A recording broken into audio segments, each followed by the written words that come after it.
आज मैं आपको एक ऐसे लड़के की कहानी सुनाने जा रहा हूँ जिसका नाम था आरव। आरव एक छोटे से गांव का लड़का था।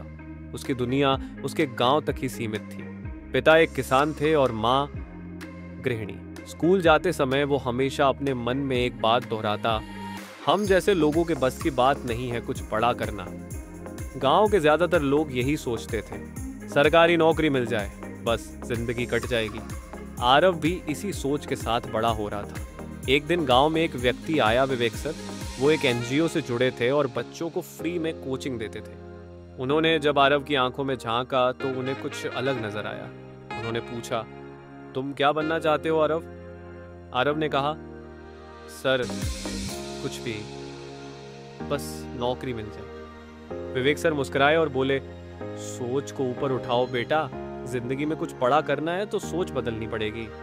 आरव को पहली बार किसी ने उसके सपनों से ऊपर उठकर सोचने को कहा था। अब आरव ने ठान लिया कि वो कुछ अलग करेगा। सुबह 4 बजे उठकर पढ़ाई करता, खेत में पिता की मदद करता और रात को फिर से किताबों में डूब जाता। गांव के लोग कहते थे, इतना पढ़कर क्या करेगा, आखिर में तो खेत ही संभालने हैं। लेकिन अब आरव की सोच बदल चुकी थी। उसने सोच लिया था, मैं अपने हालात का गुलाम नहीं बनूंगा, मैं उन्हें बदलूंगा। 3 साल के कठिन परिश्रम के बाद आरव ने यूपीएससी की परीक्षा दी।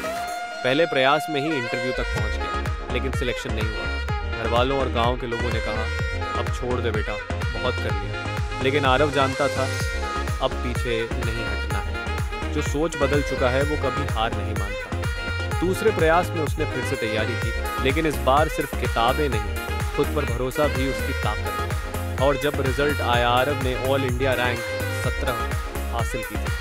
पूरा गांव तालियों से गूंज उठा। वही लोग जो कहते थे कुछ नहीं होगा, अब कहते थे, आरव हमारे गांव का नाम रोशन कर गया। समापन, एक सोच, एक क्रांति। आज आरव एक आईएएस ऑफिसर है। वो अपने जैसे हजारों बच्चों को प्रेरणा देता है और जब भी वो किसी बच्चे को मिलता है तो बस एक ही बात कहता है, अगर जिंदगी में कुछ बड़ा करना है तो ये सोच बदलनी पड़ेगी।